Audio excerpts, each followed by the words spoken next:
Alert 3 दिन पहले भेजा, एक पशु भी नहीं मरा साहब। मगर मैं बड़ी विनम्रता के साथ कहना चाहता हूं कि आप जो घिसे पिटे शब्द यहां लेकर आए हैं और डिमांड ही करते जा रहे हैं। अर्ली वार्निंग सिस्टम है, भारत सरकार ने 14 के बाद अर्ली वार्निंग सिस्टम के लिए 2000 करोड़ रुपया खर्च किया है और इसको साझा किया जाता है। मान्यवर, 7 दिन पहले हर राज्य को सूचना भेजी जाती है और वो सूचना साइट पर सबके लिए भी उपलब्ध है, माननीय सांसदों के लिए भी उपलब्ध है। मगर कुछ लोगों को है कि यहाँ की साइटें खोलते ही नहीं है, विदेश की ही खोलते हैं। तो अब विदेश में तो इसकी अर्ली वार्निंग सिस्टम आएगी नहीं, हमारी साइट देखनी पड़ेगी। मान्यवर वर्षा, एक मिनट आप सुनो भाई, मैंने ध्यान से आपको सुना है, सुनिए जरा। नो डोंट ब्रदर प्लीज, इस तरह से नहीं चलेगा, सदन है। I will not allow. The facts and figures and details are being imparted. Please, मान्यवर, Honorable Minister.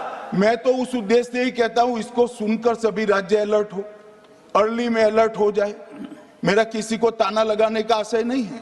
वर्षा के लिए अर्ली वार्निंग सिस्टम है, हीट वेव के लिए है, तूफान के लिए है, चक्रवात के लिए है, यहां तक बिजली के लिए भी अर्ली वार्निंग सिस्टम है, जो 10 मिनट पहले बिजली अक्षांश रेखांक के साथ कहां गिरेगी वो सीधा कलेक्टर को इन्फॉर्म करती।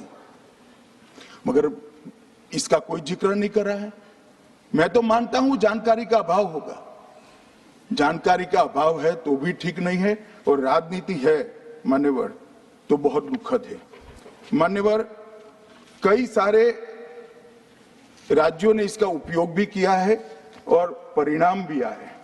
और इस अर्ली वार्निंग सिस्टम के तहत मैं आज सदन को बताना चाहता हूं, 23 तारीख को ही मेरे ही अनुमोदन से 9 एनडीआरएफ की टीमें केरल के लिए रवाना हो गई थी कि वहां लैंडस्लाइड आ सकता है। भारत सरकार ने 9 एनडीआरएफ की टीमें विमान से वहां भेजी। मैं पूछ सकता हूं मान्यवर, इतना मुझे पूछते हैं सारे लोग, केरल सरकार ने क्या किया? अनधिकृत लोग रह रहे थे, नहीं रह रहे थे, मगर वल्नरेबल सिचुएशन तो थी। इनको शिफ्ट किया गया क्या? क्यों नहीं किया गया? कौन रोकता था? और शिफ्ट किया तो मरे कैसे?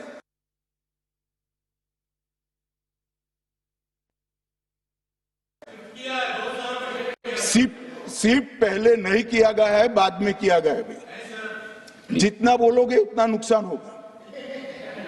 मैं बोलना नहीं चाहता, परंतु जब आप आरोपात्मक तरीके से बात करते, मैं शांति से यहां बैठकर सुनने ही आया। मान्यवर, मैं आज आपके माध्यम से कहना चाहता हूं कि early warning system Narendra Modi ji 2014 में प्रधानमंत्री बने, 2016 से ये प्रोजेक्ट चालू हुआ और 23 तक दुनिया की सबसे आधुनिक अर्ली वार्निंग सिस्टम कहीं पर है तो भारत में। और इसका 7 दिन पहले इसका अनुमान देने वाले 4 ही देश है, उसमें से एक भारत है। मगर उसको पढ़ना पड़ता है, डिमांड करने से कुछ नहीं होता। मान्यवर, जो उन्होंने कहा कि भाई डिजास्टर के पैसे रिलीज करने का राज्य के साथ पास अधिकार नहीं है, वो गलत है। मान्यवर, मैं इसकी भी स्पष्टता करना चाहता हूं क्योंकि सदन का रिकॉर्ड साफ रहना चाहिए। एसडीआरएफ में 10% राशि कोई भी राज्य अपने हिसाब से अपनी गाइडलाइन से इश्यू कर सकता है और 100% राशि भारत सरकार की जो गाइडलाइन इश्यू हुई है, गाइडलाइन इश्यू के किसी भी परमिशन की भारत सरकार की जरूरत नहीं है, गाइडलाइन को सिर्फ फॉलो करना है। मगर जो ये डिजास्टर के पैसे हैं और कोई हेड के अंदर तो खर्च नहीं हो सकते, हमें इतना तो चेक एंड बैलेंस रखना पड़ेगा। तो फिर भी 10% खर्च तो डिजास्टर के नाम से कुछ भी आप करें कोई नहीं पूछता है। 90% खर्च आप गाइडलाइन के हिसाब से डिजास्टर के लिए भारत सरकार की कोई परमिशन लेने की जरूरत नहीं। और बंगाल का भी कहा मान्यवर, डिटेल स्टेटमेंट नित्यानंद जी पढ़ेगी, मतलब मैं स्ट्रक्चर्ड स्टेटमेंट नहीं दे रहा हूं, सिर्फ स्पष्टताएं कर रहा हूं। मान्यवर बंगाल का भी कहा, हमने 6,244 करोड़ रुपया 14 से 24 तक बंगाल के अप्रूव किए हैं, और जिस प्रकार से इनके खर्च का हिसाब आता है इस हिसाब से रिलीज होते हैं, उसमें से 4,619 4619 करोड़ रुपया हमने रीएम्बर्स कर दिया है, मगर वहां थोड़ा प्रॉब्लम है हिसाब भेजने में। अब वो तो मैं अच्छे से नहीं कर सकता साहब, बंगाल ने ही करना पड़ेगा। अकाउंट देना पड़ता है तो सरकार है, कोई पॉलिटिकल पार्टी नहीं है ना। सरकार के कुछ रूल्स होते हैं, रेगुलेशन होते हैं, अकाउंटिंग सिस्टम होती है, एजी का ऑडिट होता है। हम किसी को नहीं मानेंगे तो थोड़ी तकलीफ आएगी, मगर धीरे धीरे आदत पड़ रही है, इंप्रूवमेंट आया है, इसीलिए 6244 में से 4619 करोड़ रुपया इनका रिलीज हो चुका है।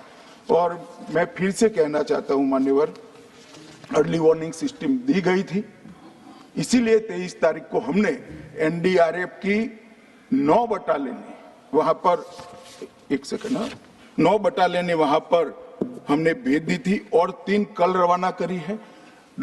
एनडीआरएफ की बटालियन उतरने से भी अलर्ट अगर हो जाते तो काफी कुछ बच जाता, मगर मैं किसी पे दोषारोपण नहीं करना चाहता हूं। ये समय है केरल की सरकार के साथ खड़ा रहने का, केरल की जनता के साथ खड़ा रहने का, और जो लोगों की हानि हुई है उनके साथ खड़ा रहने का। मैं सदन को विश्वास दिलाना चाहता हूं, irrespective of party politics, Narendra Modi सरकार केरल की जनता और केरल की सरकार दोनों के साथ चट्टान की तरह खड़ी रहेगी, किसी को संशय रखने की जरूरत नहीं।